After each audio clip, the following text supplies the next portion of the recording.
Okay, so what we are going to work on now is we are going to work on some cardboard boxes. Now these are going to be quite simple because I like to have the cardboard boxes quite clean, so we don't need to go overboard with the modeling. We basically, for the low poly, it's pretty much going to be like a box.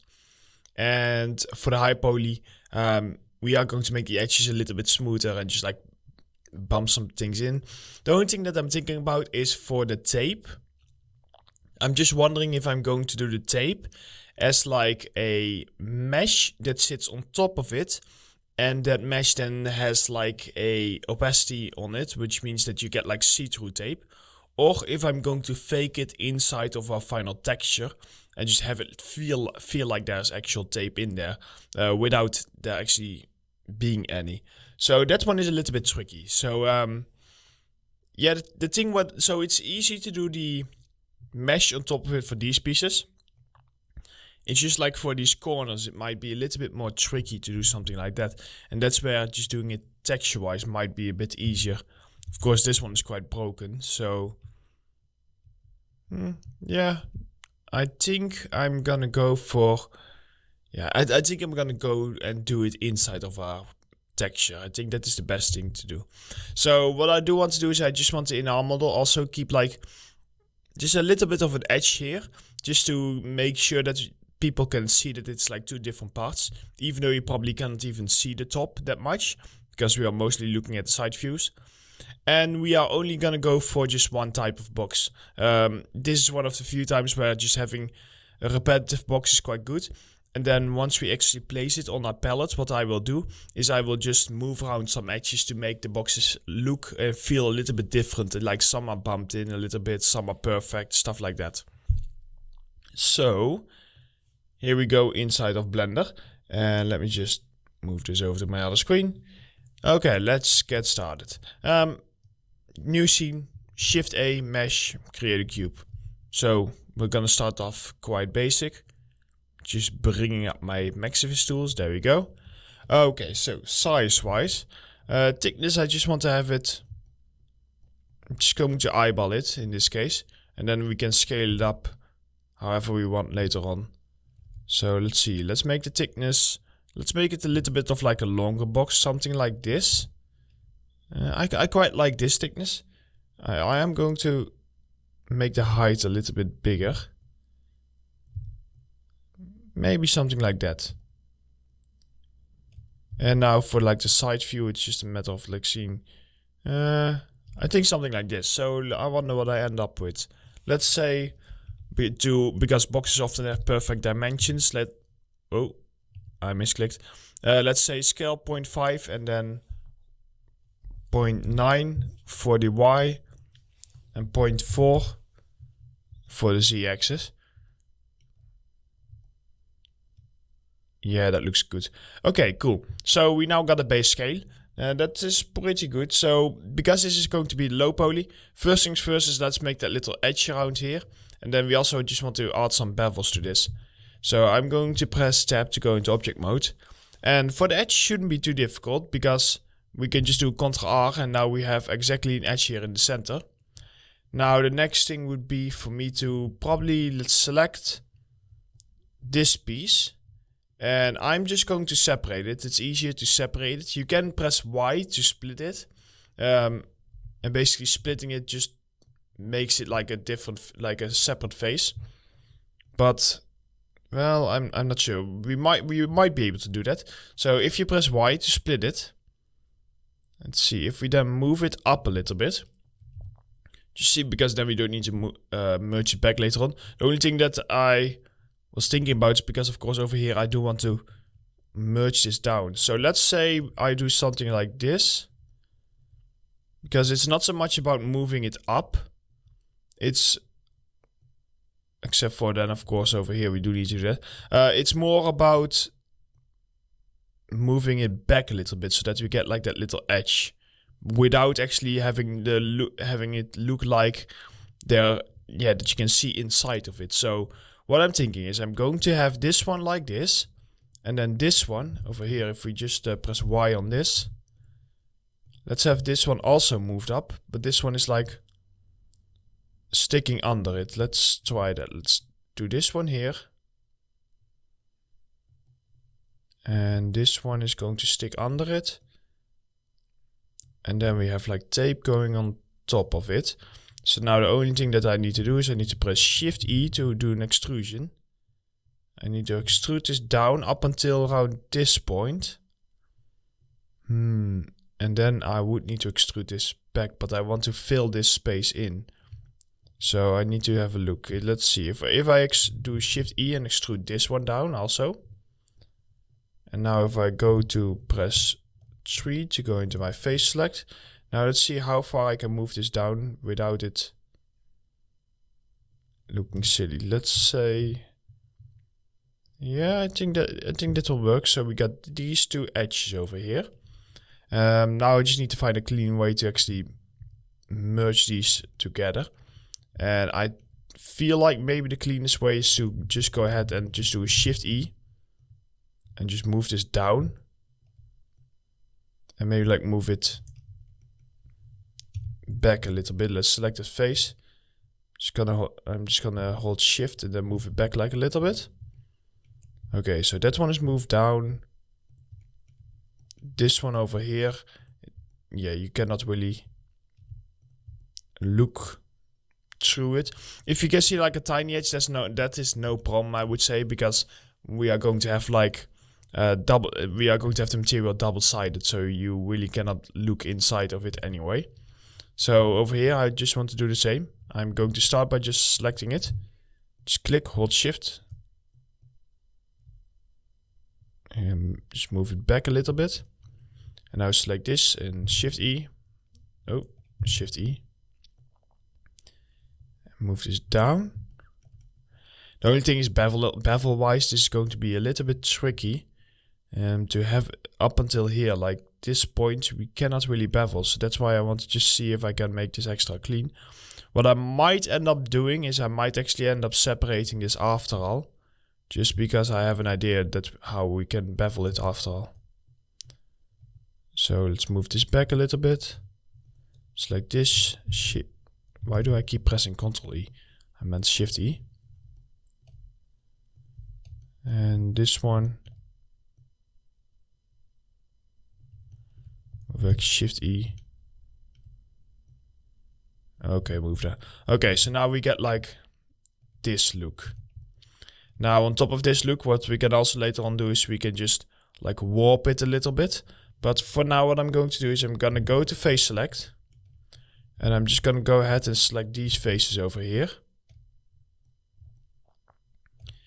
And then I'm going to press Q and just press separate selection. So that I can focus a little bit more on this. So with this one, I wonder, actually let's press Alt U again. I wonder if we can get away with literally having first of all having a face here. So if you go ahead and press Q and do a bridge edge loops, we will remove this face later on.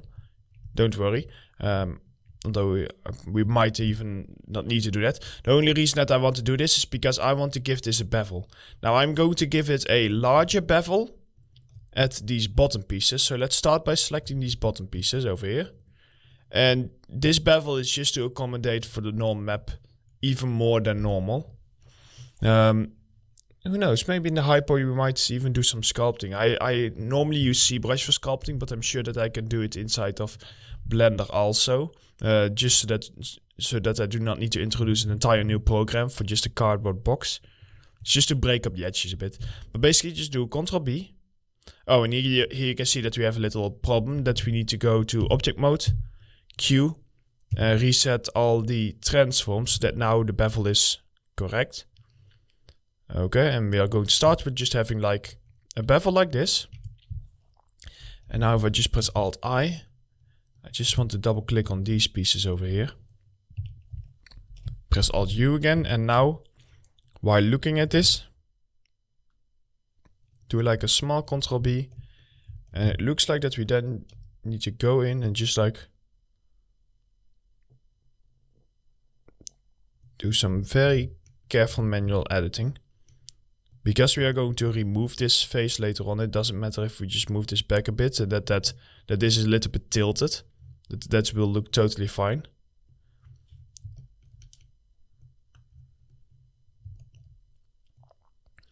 So my idea was to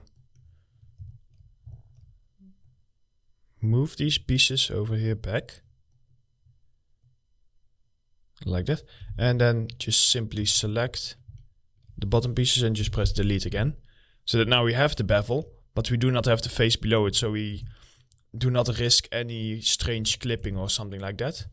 And then for this piece, if you want, you can go here to the back, because remember we cut this out. So you can go to the back, select these, these two edges over here. Q, bridge edge loops. And let's do the same over here. Select these two Q, bridge edge loops. Okay, and I think that does it. I'll see. So these ones, oh, I saw a little edge. Let's select this and just move it down a bit. So these ones we can just turn into a high poly. I might want to just connect this piece over there. But before we do that, what I want to do is I just want to, before I forget, add a few segments. Let's add 2 segments here and 3 segments here. And the purpose for this is that I can later on, so for now I will maybe do like a little bit, but then later on I can simply add some slight variation to my boxes when I start placing them into a pile. Right now I can do it like a little bit, but I don't want to do it too much, because I want to have this one to be very neutral, so that we have at least one box that's very perfect. And then later on, after we've done all the baking, we can actually just go in and we can like do some nice changes to it. Here, see, so the box is very subtly warped and everything, just like a real box. Like, you will probably never see a real box that is perfectly straight. So let's do one more over here. Oh, make sure to press Alt X.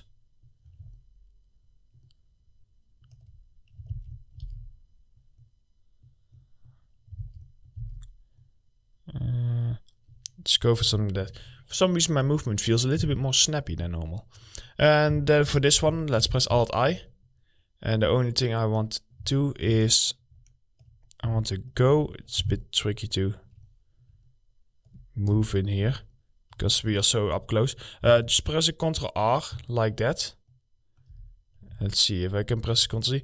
I need to select this, press 4, so that we do a select linked. And I'm just going to press Q and separate the selection, because else it just becomes even more annoying to select it. And now that you've done that, let's do press Alt I again, because all I want to do is I just want to select these 2 vertices, Q, merge the center. And let's do the same over here. Select these, Q, merge the center. There we go. So the reason I do this is just so to make things a little bit cleaner when I turn this into high poly. Same over here. Although over here it's even stranger. For this one, you know what? We can go into Max Vis tools, turn on target while toggle, and just merge it like that. That should be fine. Oh, over here I think we only need to press Q, merge center. There we go. Okay, let's turn off target while toggle. So that is our base box. For these pieces, just go ahead and do like edit mode and Ctrl R and just place again like 3 segments in here. I'm just gonna do wireframe toggle, and I'm just gonna go here somewhere and move this one back. Select this one. Let's move these ones forward a little bit. There you go, just to make it a little bit more uneven. And there we go, pretty perfect box. So we got this box. I think that is everything for the low poly as far as I can see. We will have the tape faked, so and it should look fine. Oh, that should look fine. Like over here, it might be a little bit risky to fake the tape in the texture, but honestly, worst case, I just quickly model a plane on top of it. And modeling the plane, it's literally just placing a plane strip that looks like tape on top of it and just adding that to your UV. So it's not like it's going to be that much extra work. So at this point, let's go ahead and press save. Just with Ctrl S, or of course file save. And I'm going to save, let's call this one cardboard box. Save it. And let's go ahead and continue with the high poly. So I'm going to select these pieces, right click, move to collection, new collection, LP. And now let's continue with high poly. And the cool thing after this is that we can start, and actually already start with the texturing and baking and everything. Because I want to do that before I add the plastic and the straps. Because I first need to combine everything. New collection, high poly, so HP. There we go. And now we can turn off the low poly. I duplicated it, by the way. But I figured after 2 crates that you would know that. So we got this one. Let's start by just turning it into high poly. We might just do some sculpting on that. I just need to have a quick look off camera if I can do it the way I want it inside of Blender. But for this one, quite simple. Let's go ahead and add 1 segment in here, just to keep that nice and sharp. 1 here, and just keep it quite low, because we want to have this a little bit smoother than we would do with other pieces. Just because it's not so much hard surface, it's more organic, I would say. That's also why I did like the bevel, so the bevel will make it even smoother than it already was. I just hope that it will not give us like a sharp corner, because then I would need to make it extra smooth. So we got these corners, and let's just give that a quick try. If you go to modifiers, multi-resolution, turn off wireframe toggle, right click, shade smooth. Yeah, see? Good. So let's go to this one. And for this one, we are gonna go ahead for 1. These ones I want to actually have quite sharp. And the only reason I want to do that is because the shape is very specific to its location. So if we do not have these quite sharp, then we might end up with being able to see through them or having the shape deform too much. But something like that should work. Yeah, having this piece a bit smoother is actually fine. It might even look better. So let's subdivide this 3 times. Okay, that seems to work just fine. Just double check your work. Yeah, it seems to fit. Oh. No, see? This is what I mean with it being risky when I... Oh no, wait, actually this is also in the low poly. If this is also in the low poly, because... Here, if I turn off both my smoothing... Okay, so this is also in the low poly, so that's my bad. I then first need to go into my low poly. Oh, wrong button. I need to go in edit mode, select this. Let's move this one back. I'm just going to... We shouldn't be able to like redo the high poly, as long as I just make it so that all these pieces are touching. So I want to have my last 2 corners. Oh no, wait. Wow, I'm way off. I wonder how I managed to do that. Yeah, okay, then I'm just going to duplicate the low poly and place it in here. I might have done something when I like added the variations. Although I find that strange, because I didn't think I added variations to like the top vertices. So I wonder how I managed to be this much off the mark. But yeah, it's sometimes a bit tricky to see. So over here, I'm just going to add a little bevel, just to compensate for that, because I do not like right now how it's looking. So we got that one that is sticking out, that's fine.